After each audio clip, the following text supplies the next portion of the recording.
Right. Hello, my name is Daisy and welcome to Alpha Art Gallery's artist interview with Patti Jordan. Her artwork is featured in Alpha's 2024 Fall Watercolor and Mixed Media exhibition. Jordan, thank you for joining us today. Thank you, Daisy. Let's start with you describing the background of your artistic practice. Sure. I went to Pratt Institute in undergraduate and majored in drawing. However, back then it was also very open in terms of you being able to pursue other disciplines at the same time. So I was actually weaving in some painting, some sculpture, and some performance. Right now, in my practice presently, I'm weaving mostly mixed media, working mostly in water media, and then sometimes combining ceramic elements, 3D elements that resemble somewhat the 2D images that I create. So this is a new phase for me, combining the 3D and the 2D to have a conversation that goes into the third dimension, I think for viewers is sometimes exciting. So also, given that I'm finding that going into the original disciplines of drawing or say printmaking, I'm pursuing the traditional modes of that and trying to garner more skills in there to perfect some of those understandings or tendencies in order to give that work a play between the contemporary and traditional disciplines. Right, thank you. Next, you refer to yourself as an interdisciplinary artist. Could you explain what this means for those unfamiliar with the term? Sure. When I say that, I also am somewhat referring to my experience working in the design field in new media, for instance. And I worked in the field of television for many years. But as an artist, I was hired by television stations because I liked very much to conflate fine art and design tendencies together, either under the camera or within video itself. So that was exciting because I could utilize my fine art background into the area of design. And so in terms of interdisciplinary, as I approach my art practice or my image making, very often I'm using iconic elements that are either centralized or reaching off with more formalized tendencies in relation to the edge.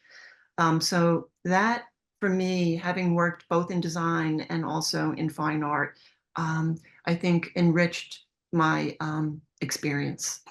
So now I'm working mostly with ceramic pieces, as I mentioned, but combining them in ways that relate to the iconic, but also more of an immersive application in the work so that the viewer can feel absorbed sometimes in the imagery. Yes. How would you describe your artistic practice when you were in your studio? Well, I'm in my studio right now, so it varies actually. Right now I have up 2 pieces that I'm working on. And in the studio, what I'm finding, besides just the making, the art making, having the work up on the walls where you can see them in relation to the other, creates greater conversations and expands your ability to sort of curate your own work. So the studio for me is a lot about, putting on the gloves, getting in there with the ink and the solvents and pouring my medium, my water media over the surface with rulers and large squeegees or even tiny ones now to articulate finite forms.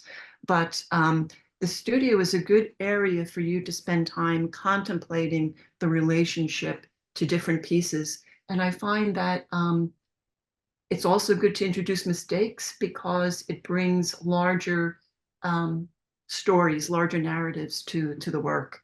So for instance, here I know that I very often work with scale in these printmaking tendencies. But when I'm working with the water media right now, I can also get a little bit larger in scale with the forms and have them relate to the human scale a little bit differently. And I can see those working together. It's important to also mix up your scale.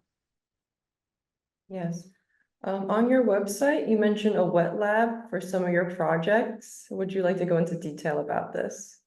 Sure, thank you for mentioning that. First of all, I love the word combination. I very often work with 1 word to 2 word titles for my works.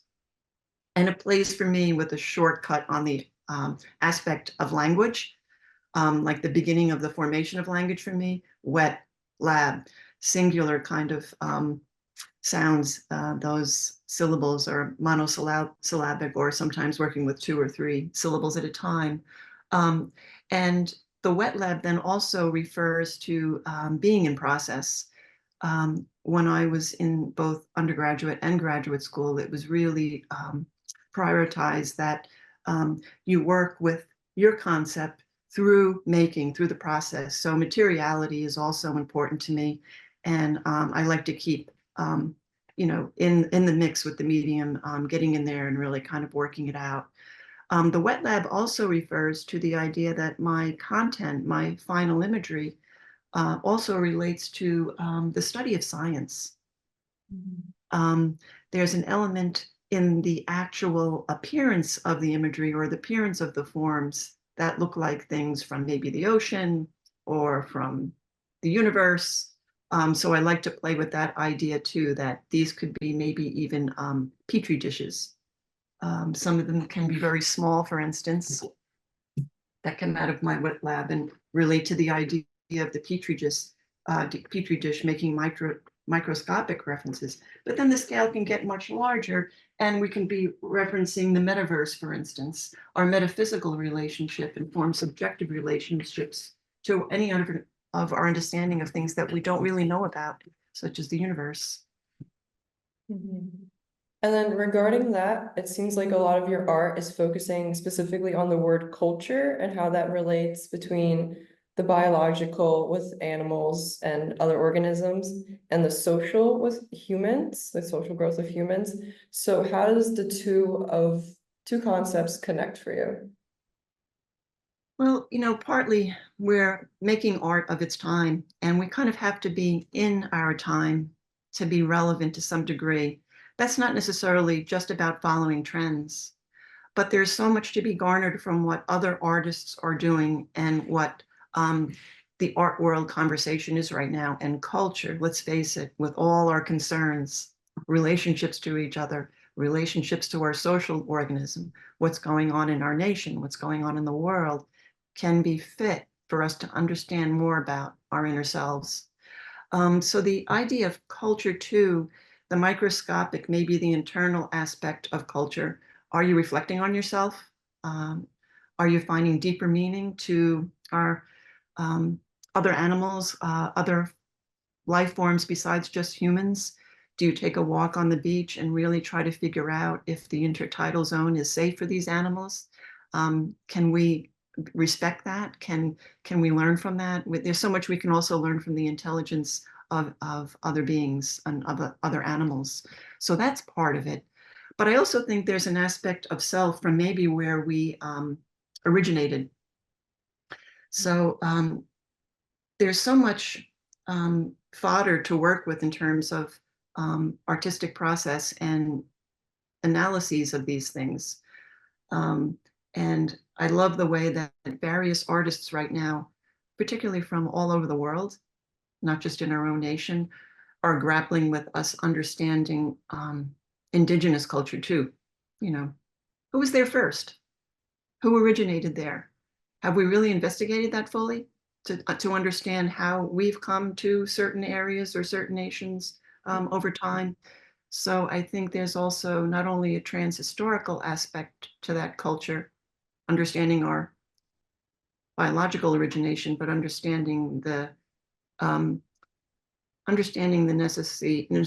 necessity and grappling with the transnational too, because that's where we've grown so much also as humans, those interactions. I'm just impressed also with how many of the artists right now that are starting to get visibility are dealing with these concerns, and it's inspired me. Thank you.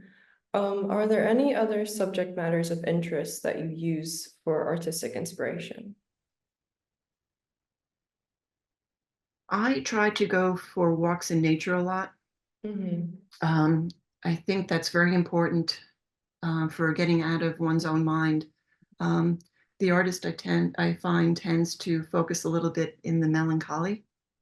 And while that is wonderful for our artistic practice in some sense, because we're always absorbing and processing that and internalizing our relationship to things in our art, I think it's really important also to get outside and sort of freshen up, learn from what's around you, like the universe, for instance, that quote, "The universe is basically in our backyard."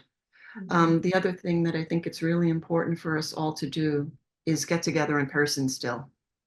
So I've been getting together a little bit more and going to various historical institutions or museums in order to gain larger perspectives of what I'm doing here in the studio. Is it relevant? Am I checking all the boxes, so to speak? And beyond that, what are the boxes anymore now? You know, they've changed. So I guess that's back to the idea of our social organism and relating to various cultures, whether they be human cultures or other.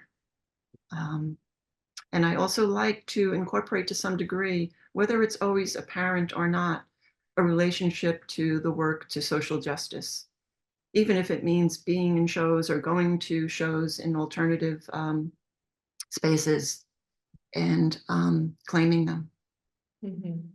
Yes. So beyond your studio, how else do you stay involved in the art field? Well, I also teach art, which has been lovely for me. There's so much to learn from students of various ages and generations. And there are always these eureka moments that happen that upset your understanding of the world and society and thinking.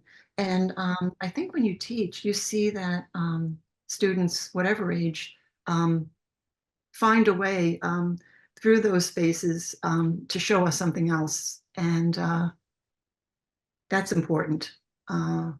Seeing how people learn too, because I think that helps artistic practice as well. I think too, it's good to also admit sometimes you're making mistakes, whether they be in your work or in your approach or in your interactions, and you can learn to adjust. I think it's important for us to stay fluid to a large degree, because then we're truly listening. And I feel like I've learned maybe over the past few years to listen more. Societies are also calling for us to listen more, to see the big picture. So I think that's helpful. And I really try to stay disciplined with my reading, even just having a monthly art subscription or reading occasionally short form or long form articles about what's going on beyond just what we get in visual media. So I think that's an important value system for us to have too. Of course, yeah. And then in your practice, where do you wish to go from here? I want to be able to expand my work a bit more in terms of form and content. I don't know how that will go. Even just maybe even larger scales, maybe more immersive work. But the introduction of bringing back, as I did in the design world years ago, the 2D with the 3D has been a real fun place. And I'm excited about where that might take me. I'm not sure where it will be. But, you know, everything can fall under the umbrella of drawing. I consider this drawing. I consider the printmaking to some degree, layering the idea of water media on top of some of the printmaking done with monoprints. And maybe I'll begin to start merging these so that there's really not much difference. But I think that what's going on right now in the art world, in the contemporary art world, is really exciting in the way that people are conflating ideas and disciplines, even with poetry and performance. So even if I'm not necessarily using all those disciplines, I want to be around other artists that are, or working with galleries that are doing such, or institutions. And I think it's wonderful that this show also is conflating various medias too. I think it's kind of piqued my interest too, in terms of being able to even be seen in correlation with other artists working in different mediums. Yes. So thank you. That is all for the interview. Thank you once again for joining us, and we look forward to having you in our exhibition. Thank you. I can't wait, Daisy. Yes, thank you. Bye now.